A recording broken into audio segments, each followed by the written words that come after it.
بسم اللہ الرحمن الرحیم۔ سر سید احمد خان 17 اکتوبر 1817 کو پیدا ہوئے اور 27 مارچ 1898 کو وفات پائی۔ مسلمانوں کے عظیم مسلح رہنما اور مصنف علی گڑھ یونیورسٹی کے بانی دہلی میں ایک درویش سے شخص میر تقی سید ہادی کے ہاں پیدا ہوئے۔ ان کے اطلاف ہرات سے شاہجہان کے عہد میں ہندوستان آئے۔ سید احمد خان کی تعلیم پرانے اصولوں کے مطابق ہوئی۔ پہلے قرآن مجید پڑھا، پھر فارسی کی درسی کتابیں مثلاً کریمہ، خالق باری، احمد نامہ، گلستان، بوستان وغیرہ پڑھی۔ پھر عربی میں شرح ملا، شرح تہذیب، مختصر معانی اور احمد نامہ اور معلول کا کچھ حصہ پڑھا۔ ہندسہ اور ریاضی کی تعلیم اپنے ماموں سے حاصل کی، جن کا نام زین العابدین خان تھا۔ والد کے انتقال کے وقت ان کی عمر 22 برس تھی۔ اس وقت ان کے خالو خلیل خان صدر امین دہلی تھے۔ یہ بھی ان کے پاس بطور سرشتہ دار ملازمت ہو گئے۔ اس کے بعد آگرے کے کمشنر کے دفتر میں نائب منشی ہوئے۔ 1840 میں منصفی کا امتحان پاس کر کے مین پوری میں جج بن گئے اور پھر ترقی کرتے کرتے جج سمال خاص، منصف عدالت حفیظہ ہو گئے۔ اس حیثیت سے فتح پور سیکری، دہلی، روہتک، بجنور، مراد آباد، غازی آباد، علی گڑھ اور بنارس میں تھوڑا تھوڑا عرصہ رہے اور 1869 میں انگلستان بھی گئے۔ 1876 میں ملازمت سے علیحدہ ہو کر اپنی مشن کی تکمیل کے لیے علی گڑھ میں مقیم ہو گئے۔ سر سید احمد خان کو حکومت وقت کی طرف سے سر کا خطاب ملا تھا۔ اس نے سر سید اس لیے سر سید کے نام سے مشہور ہوئے۔ سر سید نے اپنی زندگی کے 45 سال بڑی نیک نامی کے ساتھ بسر کیے۔ حالانکہ ملازمت میں تھے، اس درمیان میں انہوں نے سرکاری فرائض کے ساتھ تصنیف و تعلیم اور ترویج علوم کے لیے بھی وقت نکالا تھا، لیکن سرکاری ملازمت کو جب اسے مشن کی راہ میں حائل دیکھا تو اس سے کنارہ کشی اختیار کر لی اور مذہبی اور قومی مصلح کی حیثیت سے سرگرم عمل ہو گئے۔ سر سید کی زندگی کی 3 حیثیتوں سے ہمارے سامنے آتی ہے۔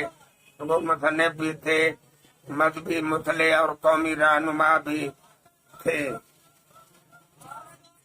ملازمت کے بعد سر سید نے نتیجہ خیز تصانیف کا ایک ڈھیر لگا دیا۔ سب سے پہلے انہوں نے سر ولیم میور کی کتاب لائف آف محمد صلی اللہ علیہ وسلم کے جواب میں خطبات احمدیہ 1870 میں تصنیف کی۔ اس کے بعد تفسیر القرآن لکھی جو نامکمل رہی۔ یہ تفسیر 70ویں پارے تک لکھ پائے تھے کہ انتقال ہو گیا۔ اس دور میں رسالہ تہذیب الاخلاق کا اجرا ہوا جو 1870 سے شروع ہوا اور 6 سال کے بعد بند ہو گیا۔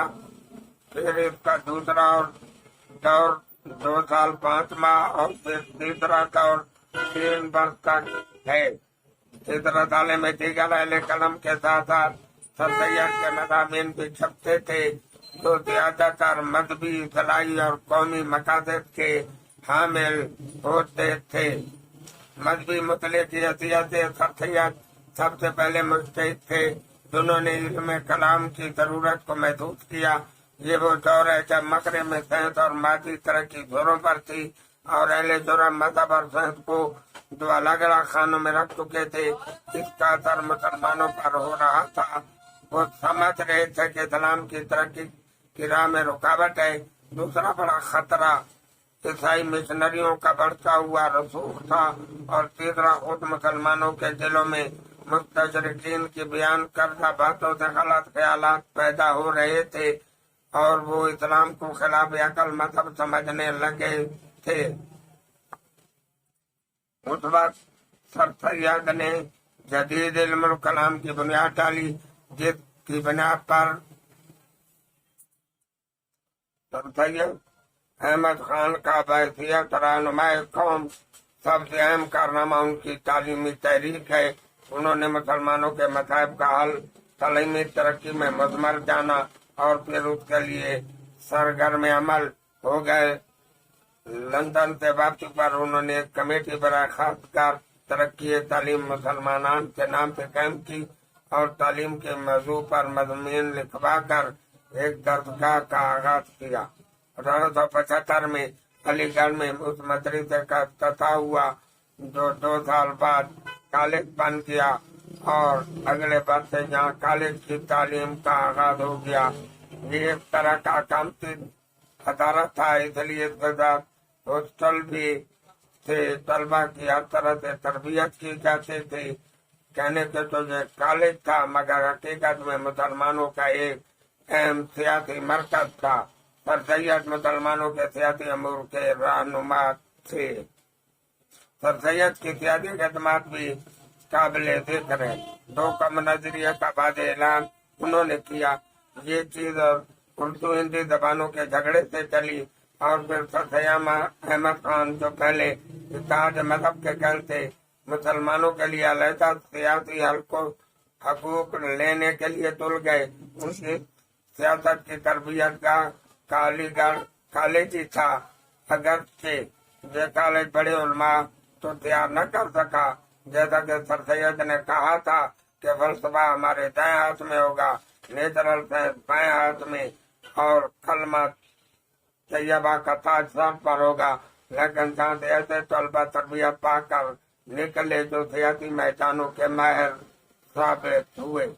جہاں تک سر سید کے کردار کا تعلق ہے، آج تک کسی نے بھی اس کے خلاف ایک لفظ بھی نہیں لکھا، اور وہ دیانتدار، مخلص اور صاف کو شخص تھے۔ وہ اتنی اہم شخصیت کے مالک تھے کہ حکومت وقت سے ایک مستقل ریاست بطور جاگیر لے سکتے تھے، مگر بقول آرنیل اس کے پاس رہنے کا گھر بھی نہ تھا، نہ مرنے کے بعد جب وہ مرا تو اس کی تجہیز و تدفین کے لیے 1 پیسہ بھی گھر سے نہ نکلا۔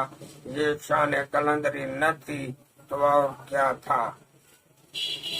اللہ تعالیٰ ہم سب پر رحم فرمائے۔ وما علینا الا البلاغ المبین۔